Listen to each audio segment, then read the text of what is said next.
তো ফাইনালি ভারতের ইতিহাস, ভারতের সংস্কৃতি, ভারতের ঐতিহ্য নালন্দা বিশ্ববিদ্যালয়ে একটা নতুন রূপ দেওয়া হলো। নালন্দা বিশ্ববিদ্যালয়কে একটা নতুনভাবে সাজানো হলো, যেটা 1193 যার এই হাল করা হয়েছিল বখতিয়ার খিলজির দ্বারা, সেটা আজকে এরকম করা হলো 2024-এ। তো আমরা দেখে নিব যে এই নালন্দা বিশ্ববিদ্যালয়ের নতুন রূপ কিরকম এবং আগে তার নালন্দা বিশ্ববিদ্যালয়ের হিস্ট্রিটা কি ছিল সেটা আমরা খুব ভালোভাবে জেনে নেব।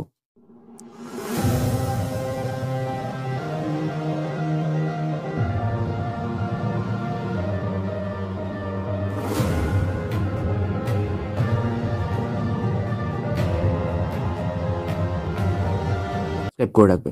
দেখো, নালন্দা বিশ্ববিদ্যালয়ের নতুন গেট নতুনভাবে সাজানো হয়েছে, নালন্দা বিশ্ববিদ্যালয়কে নতুনভাবে ইনোগ্রেট করা হয়েছে। আজ থেকে 815 সাল আগে নালন্দা বিশ্ববিদ্যালয় ভারতের একটা পথপ্রদর্শক ছিল।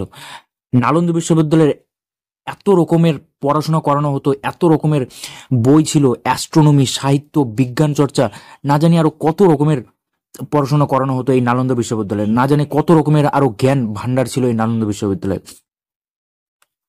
তো এই নালন্দা বিশ্ববিদ্যালয়ে আরো ছিল মোটামুটি অনেক রকমের বই ছিল, যেমন রত্নগিরি, রত্নরঞ্জক, মনুসংহিতা এবং গুপ্ত ও মৌর্য সাম্রাজ্যের যত রকমের বই লেখা হয়েছে সব রকমের বই সেই নালন্দা বিশ্ববিদ্যালয়ের গ্রন্থাগারে রাখা ছিল।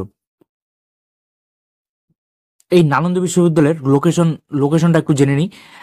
নালন্দা বিশ্ববিদ্যালয়ের লোকেশন নালন্দা ডিস্ট্রিক্ট এবং বিহারে। এই রিজিয়নটা কোথায়? মগধে। যে বিল্ডার ছিল রাজা কুমারগুপ্ত। এটা 5th সেঞ্চুরিতে এই নালন্দা বিশ্ববিদ্যালয় ইনোগ্রেট করা হয়েছিল।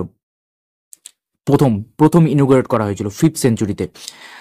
তারপর নালন্দা বিশ্ববিদ্যালয়ের অ্যাটাকে এই রকম অবস্থা হয়েছিল। নালন্দা বিশ্ববিদ্যালয়ের অ্যাটাক হয়েছিল তিনবার নালন্দা বিশ্ববিদ্যালয়কে শেষ করে নষ্ট করে দেওয়ার প্ল্যান হয়েছিল।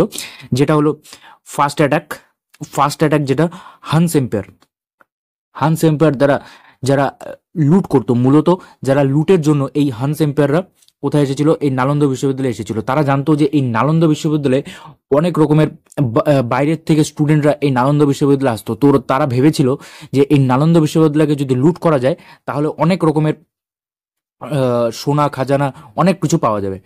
তো তার জন্য 455 এডিতে এই হান্স এম্পায়ার কি করেছিল? এই ফার্স্ট অ্যাটাক করেছিল। তারপর সেকেন্ড অ্যাটাক 7th সেঞ্চুরিতে করা হয়েছিল, যেটা পলিটিক্যাল টেনশন ছিল। বাংলার বিভিন্ন পলিটিক্যাল টেনশনের জন্য এই টেনশন হয়েছিল, তার জন্য সেকেন্ড অ্যাটাকটা করা হয়েছিল কোথায়? নালন্দা বিশ্ববিদ্যালয়ে। এবং এই দুটোতে বেশি একটা ক্ষতি হয়নি, কিন্তু সব থেকে বেশি ক্ষতি হয়েছে থার্ড অ্যাটাক এই বখতিয়ার খিলজির দ্বারা। এই বখতিয়ার খিলজি 1193 এডিতে বখতিয়ার খিলজি যেভাবে অ্যাটাক করেছিল, যেভাবে এই নালন্দা বিশ্ববিদ্যালয়ের ঐতিহ্যকে নষ্ট করেছিল, সেটা ইন্ডিয়ার মানুষ কখনোই ভুলবে না, কখনোই ভোলা যায় না। যারা ছিল সেখানকার সাধু সন্ন্যাসী সহ বই, যত মনুসংহিতা থেকে শুরু করে যত রকমের বই ছিল, সব রকমের বই এই বখতিয়ার খিলজির দ্বারা জ্বালিয়ে দেওয়া হয়েছিল। সেখানকার মানুষের দ্বারা বলা হয়েছিল, সেখানকার সন্ন্যাসী যারা বেঁচে ছিলেন তারা বলেছিলেন যে 3 মাস ধরে এই যে আগুন, নালন্দা বিশ্ববিদ্যালয়ের যে আগুন, সে 3 মাস ধরে জ্বলেছিল। নালন্দা বিশ্ববিদ্যালয়ের যে যত রকম না জানি কত রকমের মেডিসিন ফর্মুলা ছিল এই নালন্দা বিশ্ববিদ্যালয়ে। যদি আজকে নালন্দা বিশ্ববিদ্যালয় থাকতো, যদি আজকে নালন্দা বিশ্ববিদ্যালয় সেই পজিশনে আজকে থাকতো, যদি অ্যাটাক না করা হতো, তাহলে আজকে ভারত অনেকটা এগিয়ে থাকতো। অনেক রকমের মেডিসিন ফর্মুলা থেকে শুরু করে হিউয়েন সাং, তোমরা জানো হিউয়েন সাং এই নালন্দা বিশ্ববিদ্যালয়ে পড়াশোনা করেছিলেন। প্লাস হিউয়েন সাং তিনি কি করেছিলেন? এই বিশ্ববিদ্যালয়ে পড়িয়েও ছিলেন। তার জন্য ভাবতেই পারছো যে নালন্দা বিশ্ববিদ্যালয় কতটা উন্নত ছিল, কত রকমের মেডিসিন ফর্মুলা নালন্দা বিশ্ববিদ্যালয়ে ছিল। হিউয়েন সাং যখন এসেছিলেন তখন যে হিউয়েন সাং সংস্কৃত পড়েছিলেন, সংস্কৃত ভাষা শিখেছিলেন এই নালন্দা বিশ্ববিদ্যালয়ে পড়াশোনা করার জন্য, এবং তারপরে 2 বছর পরে তিনি স্টুডেন্টদেরও পড়িয়েছিলেন। তো বুঝতেই পারছো যে নালন্দা বিশ্ববিদ্যালয় দেশ ও বিদেশে একটা পথপ্রদর্শক হিসেবে কাজ করেছিল। তারপর দেখো, তো এই যে নালন্দা বিশ্ববিদ্যালয়ে একটা এত বড় একটা ট্র্যাজেডি হয়েছে, তারপরে 2024 এই নালন্দা বিশ্ববিদ্যালয়ের নতুনভাবে নালন্দা বিশ্ববিদ্যালয়ের ক্যাম্পাস নতুনভাবে ইনোগ্রেট করা হলো, যেটার কস্টিং পড়েছে 1749 কোটি। এবং এটার মধ্যে কি কি আছে? 40টি শ্রেণীকক্ষ, 1900 শিক্ষার্থী একসাথে এই নালন্দা বিশ্ববিদ্যালয়ে বসতে পারবে, সেই ক্যাপাসিটি করা হয়েছে। এবং 2টি একাডেমিক ব্লক আছে। আর দেখো কি আছে, নতুন ক্যাম্পাসে অডিটোরিয়াম রয়েছে, 300টি আসনের ধারণ ক্ষমতা রয়েছে, এবং সেই অডিটোরিয়ামে 300টি আসন রয়েছে, এবং একটা হোস্টেলও রয়েছে, ছাত্রদের জন্য একটা হোস্টেল, যেটা 550 জন শিক্ষার্থী থাকতে পারবে। তারপর দেখো, তারপর আর কি করা হয়েছে, একটা আন্তর্জাতিক কেন্দ্র তৈরি করা হয়েছে। 2000 জন লোকের জন্য 2000 জন লোকের ধারণ ক্ষমতা আছে।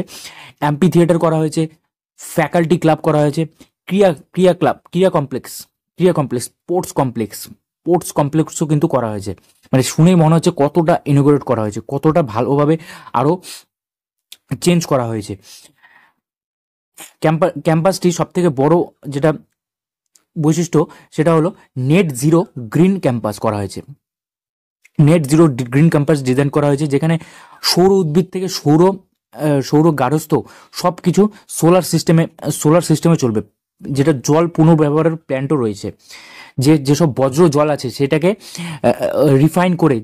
রিফাইন করে আবার নতুনভাবে সেইটাকে ইউজ করা যায়, সেটার ব্যবস্থা করা হয়েছে। দেখো, তারপর পরিবেশ বান্ধব অনেক সুবিধা রয়েছে।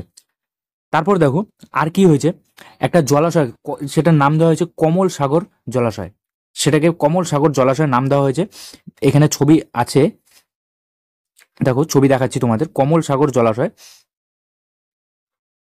সেখানে একটা বড় একটা জলাশয় করা হয়েছে, এই যে কমল সাগর জলাশয় এখানে করা হয়েছে, ঠিক আছে। তারপর দেখো আর কি করা হয়েছে, এটাকে একটা বড় আইটি হাব যদি সব করতে পারে, বড় একটা যদি এআই হাব করতে পারে খুব ভালো হবে, তাহলে বাইরের যারা দেশের থেকে স্টুডেন্ট তারা বেশি অ্যাট্রাক্ট হবে। আশা করি ভবিষ্যতে এটা আরো বেশি উন্নত হবে। দেখো 100 একর সবুজে ঢাকা আছে। এটি পানীয় জল শোধনাগার যেটা বললাম পুনর্ব্যবহার করা হবে। যোগ কেন্দ্র, অত্যাধুনিক অডিটোরিয়াম, গ্রন্থাগার, একটি সংরক্ষণাগার, ক্রিয়া কমপ্লেক্স, স্পোর্টস কমপ্লেক্স। ভেতরে কোনো গাড়ি ঢুকতে দেওয়া আপাতত হচ্ছে না, যাই হোক। তো এই সব করা হয়েছে। আমাদের দেশের প্রধানমন্ত্রী নরেন্দ্র মোদী এটাকে ইনোগ্রেট করলেন কিছুদিন আগে। তো এইসব করা হয়েছে। তো এটাকে যদি আরো উন্নত, আরো দেশ বিদেশে আরো প্রচার করা হয়, আরো যদি আমাদের এই নালন্দা ইউনিভার্সিটিতে যদি বিশেষ করে এআই এর উপর বেশি জোর দেওয়া হয়, তাহলে বাইরের যেগুলো স্টুডেন্ট আছে, বাইরের দেশের যারা স্টুডেন্ট আছে, তারা এখানে বেশি পড়তে আসবে, বেশিভাবে এটাকে উন্নত করা পসিবল হবে। আর তোমরা জানো যে আগের নালন্দা বিশ্ববিদ্যালয় ছিল, সেখান থেকেও কিন্তু অনেক বাইরের থেকে স্টুডেন্ট এখানে এসে পড়তো। তাহলে কতটা আগে উন্নত ছিল, এবং যদি সেই নালন্দা বিশ্ববিদ্যালয় থাকতো, তাহলে কিন্তু আজকে ভারত কিন্তু অন্য জায়গায় থাকতো। তো এই হলো আজকের সেশন। যদি সেশনটা ভালো লাগে, অবশ্যই একটা লাইক করে দিবে, এবং চ্যানেলটা অবশ্যই সাবস্ক্রাইব করে রাখবে। এরকম তোমাদের কন্টেন্ট, রিসেন্ট যে কারেন্ট অ্যাফেয়ার্সের কন্টেন্ট এরকমভাবে প্রোভাইড করতে থাকবো। Thank you, by.